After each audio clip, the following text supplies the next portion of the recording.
This podcast is brought to you by Enlightening Learners Academic Coaching and Tutoring Services.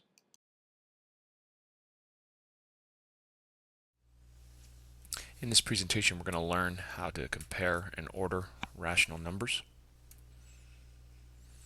Some questions. Go ahead and copy these down in your Cornell notes. How do you define a rational number?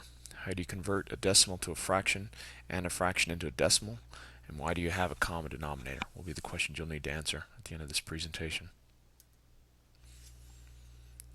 Now, a rational number can be any number that's positive or negative that can be placed that can be expressed as a fraction and placed on a number line.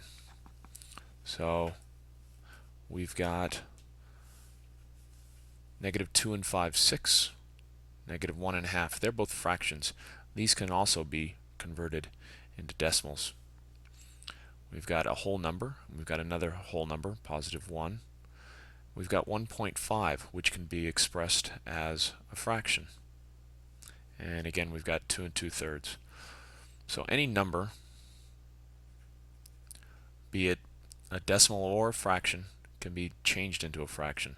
This would be written as 2/100ths, which can be converted to 1/50th, which can be placed on a number line. Now, if you wanted to compare all of these to ensure that they're in order, you would change them so that they each have a common denominator.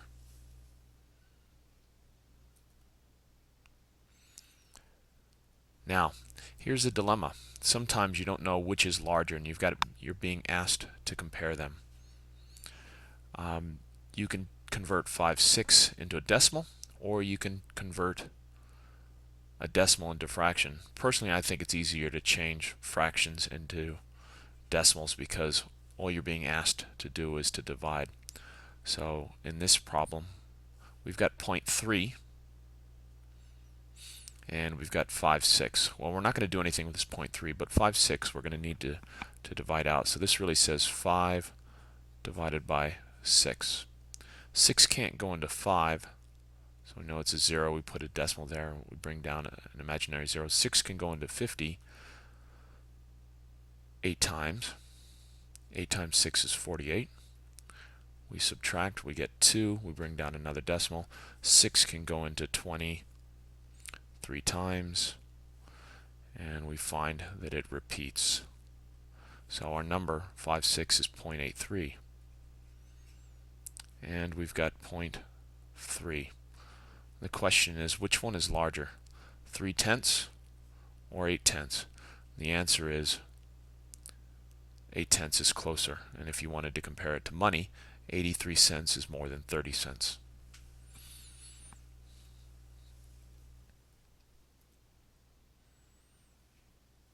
Now, there's two ways to compare these. The first way is to find a common denominator.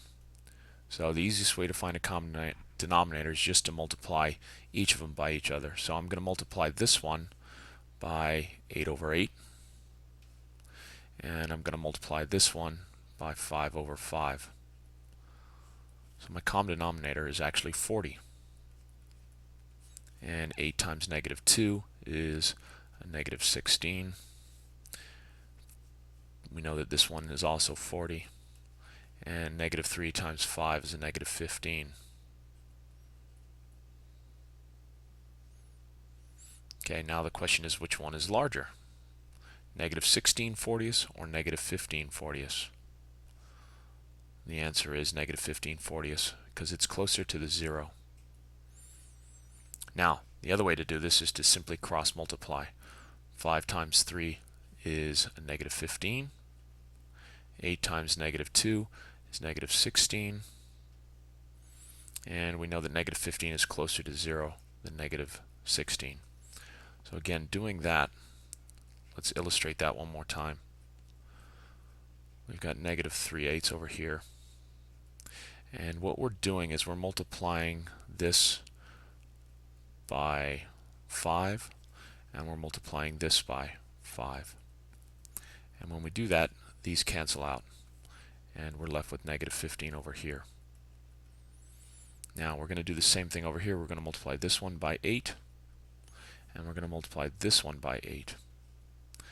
-2 times 8 is -16, and these 8's cancel, we're like negative 16 and negative 15. And on the number line,